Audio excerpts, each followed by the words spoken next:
Well, welcome to buckthorn bark. And here's a great plant for kind of taking a look at the whole name thing, because this is one of those that shows up in a lot of different ways from the traditional Chinese medicine eastern side of the world to the western side of the world. It's a plant that's native to Asia and the Mediterranean, Europe. So we even have different identifications. There's like 100 species of buckthorn.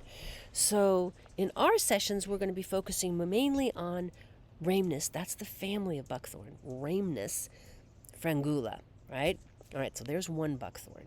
We call it buckthorn bark. Oh, but that's not all. It's also called alder buckthorn. It's also called alder dogwood. It is neither in the alder family of plants or the dogwood family of plants. And just to make things even more interesting, we have Rhamnus cathartica, and that is sometimes called alder leaf buckthorn, or common buckthorn, or European buckthorn, right? Same species of plant in the Rhamnus, but different buckthorns. There's also a Rhamnus Pushiana, and this some of you may be familiar with as Cascara sagrada, right? So this is a plant that is often interchanged with buckthorn bark, or Rhamnus frangula. It's sometimes considered a little more general in its application. What all of these plants have in common, including a few I haven't gotten to yet, is their downward bearing motion. These are plants that come in handy when you've got constipation big time, right? It's a powerful laxative. Really good for things that surround constipation, sometimes headaches, sometimes bloating, abdominal cramping, right? Rashes.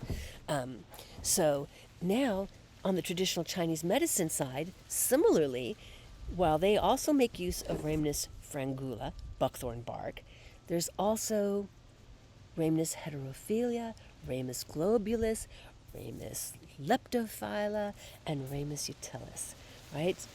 All with slightly varying properties. We go into it in our Healing Herb Health session on buckthorn bark, but I didn't want you to be confused by the names, because sometimes with plants, they can be very different. So this is one that they have their differences, but they all come together around constipation as a big time cleanser, right? This is one of those herbs that's powerfully cleansing to the liver, and this is why you'll see it in products for cleansing the liver. It's often paired up with dandelion, because being able to have a bowel movement, being able to urinate, this is your body's way of getting rid of toxins. That's what you do it for. You don't do it because I got full up and I can't hold my fluid anymore. I don't have enough room for my poo. No, you're doing this because your body's getting rid of what it doesn't need, what will cause harm, right? You don't want to be constipated. So this is a powerful laxative. It will help ease those symptoms, hemorrhoids, everything associated with constipation and cleansing. And in traditional Chinese medicine, TCM, this can also be identified with emotional blockages, right? Because it isn't just the physical body.